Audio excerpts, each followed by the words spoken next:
Supreme court के जजेस की तनख्वाहों में गुज़श्ता दिनों हुकूमत पाकिस्तान ने 20% इजाफे का ऐलान किया। इसके साथ साथ सुप्रीम कोर्ट की जानिब से जारी करदा एदाद-ओ-शुमार के मुताबिक सुप्रीम कोर्ट में ज़ेर इल्तवा मुकदमात की तादाद तकरीबन 55,000 हो चुकी है। ये दुनिया का वाहिद इदारा है जहां पर मुसलसल अपने काम में कोताही और अपना काम ना करने की बावजूद आपकी तनख्वाहों में 20% इजाफा किया जाता है। सुप्रीम कोर्ट पाकिस्तान मुतअद्दिद ऐसे फैसले दे चुका हुआ है जिनके असरात बहुत हद तक आम आवाम की ज़िंदगियों में पड़ते हैं। लेकिन एक चीज़ जो बहुत ज़्यादा समझने की और सोचने की है कि आखिर किस कारकर्दगी की बुनियाद पर, किस नज़रिए की बुनियाद पर, किस बुनियाद पर हुकूमत पाकिस्तान ने सुप्रीम कोर्ट के जजेस की तनख्वाहों में इजाफा किया है। लेकिन उससे पहले हम ज़रा डेटा को देखते हैं जो कि सुप्रीम कोर्ट में ज़ेर इल्तवा मुकदमात की तादाद में इजाफे का हर साल हर चीफ जस्टिस के आने के बाद बढ़ता जा रहा है। पाकिस्तान की सुप्रीम कोर्ट में हज़ारों मुकदमात ज़ेर इल्तवा हैं और ये हज़ारों मुकदमात सालों से, दहाइयों से बाज़ जो हैं वो ज़ेर इल्तवा हैं और उनके ऊपर उनकी तारीख आने में महीनों बल्कि सालों लग जाते हैं एक एक मुकदमे की। सुप्रीम कोर्ट के जारी करदा आदाद-ओ-शुमार के मुताबिक जून 30 तक यानी पिछले महीने के आखिर तक 54,965 मुकदमात जो हैं वो सुप्रीम कोर्ट के सामने ज़ेर इल्तवा हैं। जब चीफ जस्टिस जो इस वक्त चीफ जस्टिस हैं उमर अता बंदियाल ने ओहदे का हल्फ उठाया था, जब चीफ जस्टिस के तौर पे उन्होंने ओहदे का हल्फ उठाया था उस वक्त 53,964 मुकदमात थे। तो उन्होंने पहले कुछ साल यानी कि मेहनत की थोड़ी सी 2022 तक और इनको 2000 कम किया, लेकिन 2022 के बाद जब से वो इमरान खान को बचाने और हाइब्रिड निज़ाम में इमरान खान की जगह दोबारा बनाने में मसरूफ़ हो गए, उसके बाद से वो 2000 के मुकदमात जो हैं वो बढ़ गए और वापस जो तादाद है वो 55,000 तक पहुंच चुकी है। इनमें सबसे ज़्यादा इजाफा साबिक चीफ जस्टिस गुलजार साहब के ज़माने में हुआ। 10,000 केसेस जो हैं उनकी तादाद जो है वो बढ़कर 10,000 केसेस जो है वो ज़ेर इल्तवा मुकदमात की तादाद में 10,000 का इजाफा हुआ। सुप्रीम कोर्ट में एक और बहुत बड़ा मसला है कि सुप्रीम कोर्ट में जजेस की तादाद 17 है, जबकि मुतअद्दिद चीफ जस्टिस जो हैं वो जानते बूझते हुए तैनातियों को नहीं अमल में लाते रहे और इस मामले में सियासतदान और जजेस मिलकर जो है वो कार्रवाई नहीं करते रहे, जिसके नतीजे में 2 आसामियाँ मुसलसल खाली रही हैं। अभी आज ही यानी बुध के रोज़ सदर पाकिस्तान आरिफ अलवी ने जस्टिस मुसरत हिलाली जो पेशावर हाई कोर्ट की चीफ जस्टिस हैं उनकी एलिवेशन के अहकाम जारी किए हैं। वो हल्फ उठाएंगी तो वो सुप्रीम कोर्ट ऑफ पाकिस्तान की 16वीं जज बनेगी, जबकि चंद महीनों के बाद जस्टिस उमर अता बंदियाल जब रिटायर होंगे तो फिर तादाद वापस 15 तक चली जाएगी। तो आखिर क्या अमल माने है कि सुप्रीम कोर्ट में 2 जजेस जो हैं वो नहीं लगाए जाते। 2 महीने से जस्टिस काजी फायज ईसा जो कि सुप्रीम कोर्ट के एक जज हैं, जिनको तमाम पर्क्स एंड प्रिविलेजेस मिलती हैं, जिनको तमाम तनख्वाह मिलती है, सारा कुछ, उनके ज़िम्मे कोई मुकदमा नहीं, उनका किसी बेंच में नाम नहीं होता और वो फारिग बैठकर सिर्फ तनख्वाह ले रहे हैं।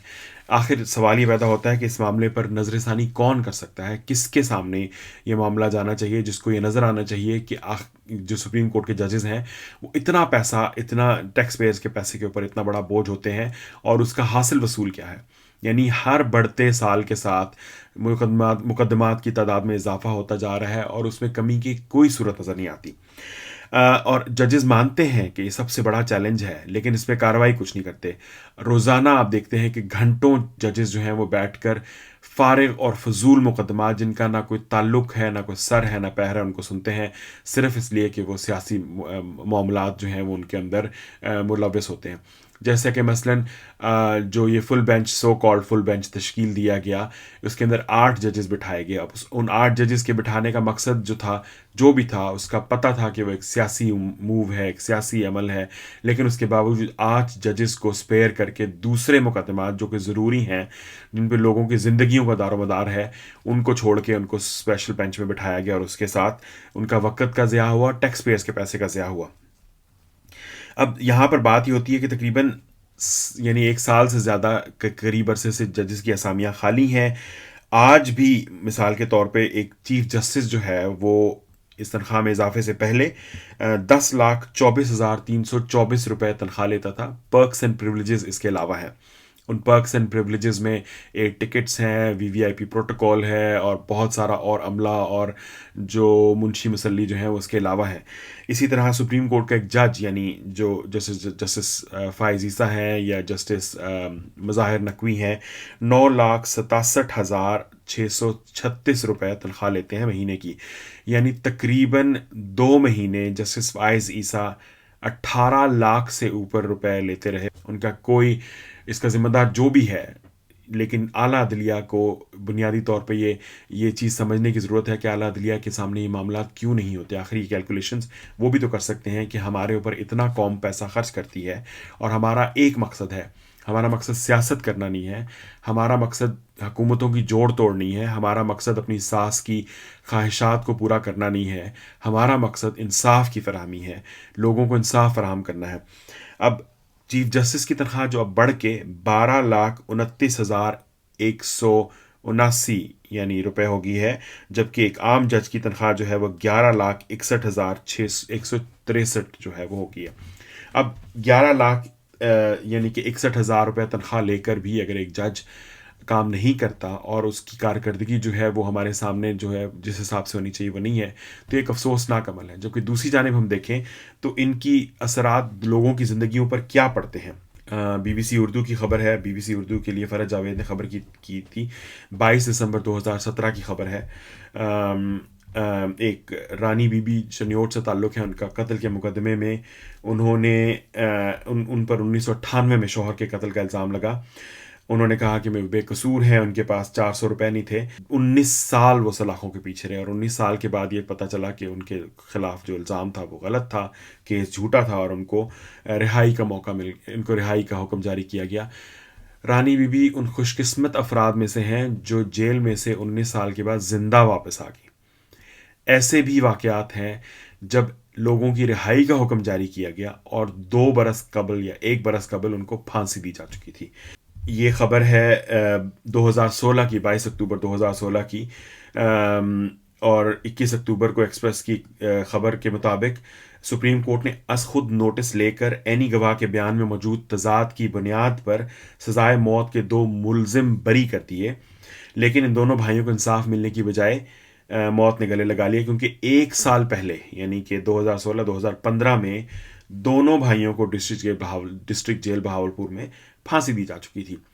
अब ये इतना बड़ा निज़ाम है, इस निज़ाम के अंदर अदालती रिकॉर्ड के मुताबिक 2010 का हुक्मनामा तमाम इदारों को मिल चुका था, लेकिन उसके बावजूद फांसी मौखर नहीं की गई, उनको फांसी दे दी गई। इसी नौयत का एक वाक़या लाहौर के एक नौजवान मज़हर हुसैन के साथ पेश आया, जिसे अदालत ने केस से बरी तो कर दिया, मगर पता चला कि इसका 2 माह कबल जेल ही में इंतकाल हो चुका था। यानी कि वो इंसाफ के इंतज़ार में जेल में ही मर गया और उसको 2 महीने के बाद उसकी मौत के जेल ने जो इंसाफ फराहम किया गया।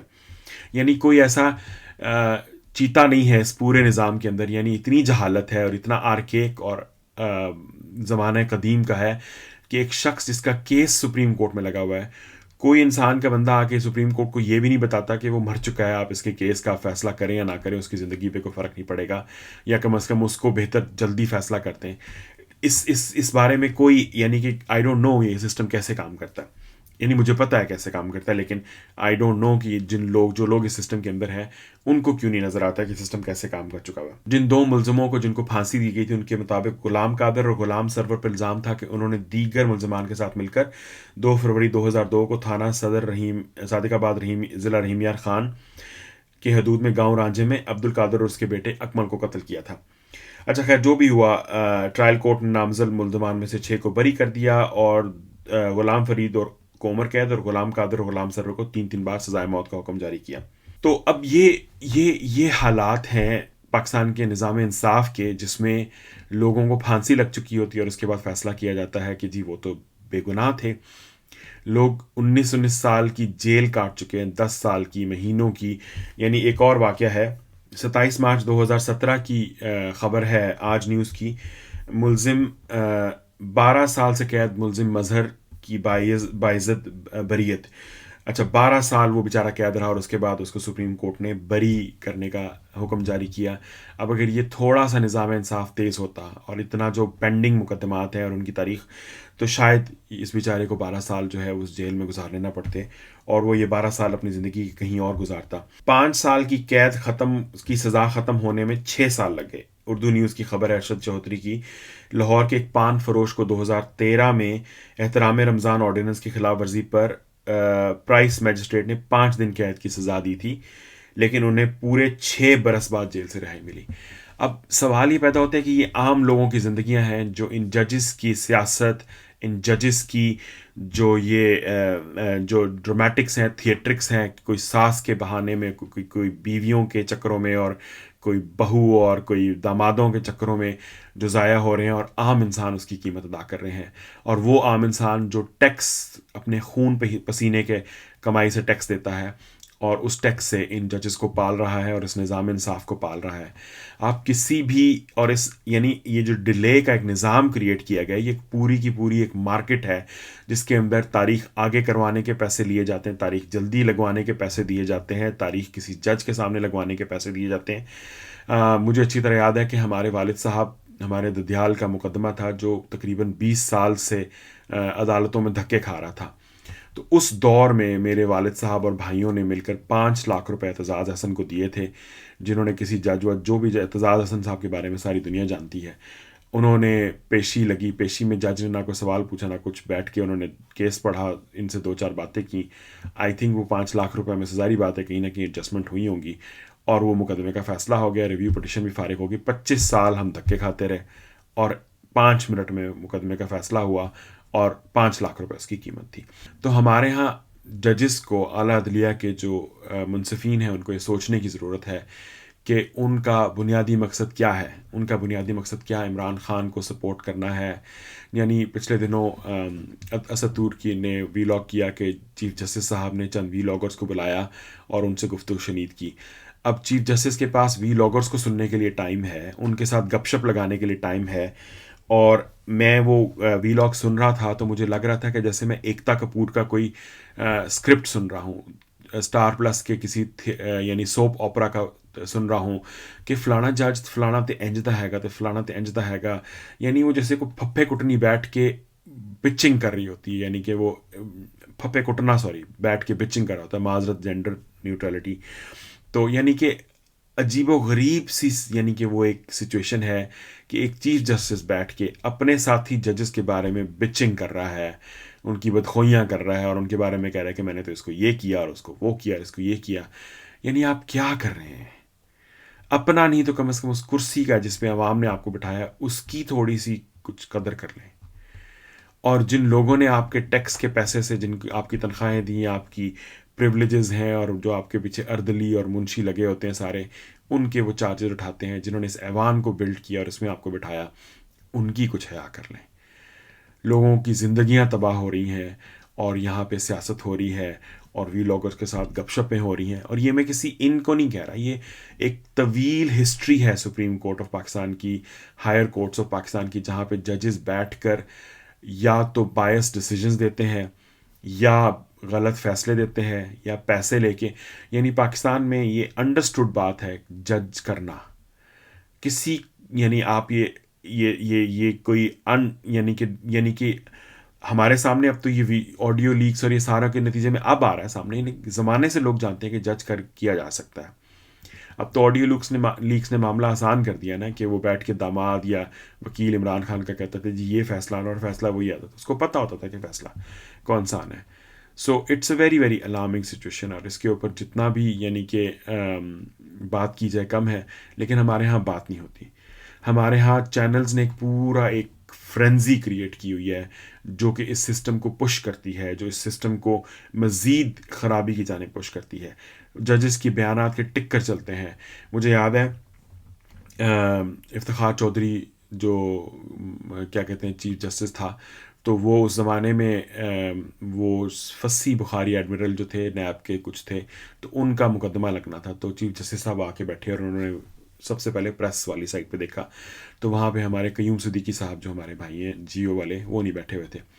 तो कयूम सिद्दीकी को सारे जो हैं वो डिप्टी चीफ जस्टिस कहा करते थे। बड़ा एक मशहूर क्लिप भी है नईम बुखारी का, जिसमें वो कहते हैं जब आप डिप्टी चीफ जस्टिस हुआ करते थे, तो उन्होंने कहा कि वो कयूम साहब नहीं आए। उन्होंने कहा नहीं, तो वो चीफ जस्टिस उठ के चला गया कि जी एडजर्न कर दिया 1 बजे तक। वो उठ के चला गया, और 1 बजे दोबारा मुकदमे की समाअत हुई, जब कयूम साहब तशरीफ़ ला चुके थे और जियो रिपोर्टिंग कर रहा था।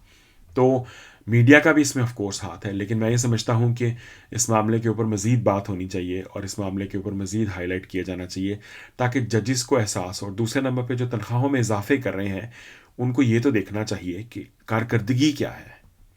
लेकिन शायद कारकर्दगी मैटर नहीं करती, क्योंकि ज़ाहिर बात है ये जजेस में तो नहीं आए, ये जजेस किसी वकील की बेगम के कहने पे लगे हैं, जैसे वो मसलन साकिब निसार जो है वो नवाज शरीफ साहब को सिफारिश की थी उनके वकील की बेगम ने, और कोई और कहीं से किसी सिफारिश पे आता है, तो इसी तरह ही जजेस लगते हैं। जैसे अभी कॉम्प्रोमाइज़ करके इन्होंने 4 जजेस एलिवेट किए सुप्रीम कोर्ट में शहबाज शरीफ हुकूमत ने, तो ये हमारे नाबगे हमारे ज़िम्मे इसी तरह ही लगे हैं। I feel very sad about it, but I don't know. So ये मेरा ख्याल था कि मैं आपके सामने रखूं ये 2-3 चीज़ें। अगले वीलॉग तक के लिए इजाज़त, खुदा हाफिज़।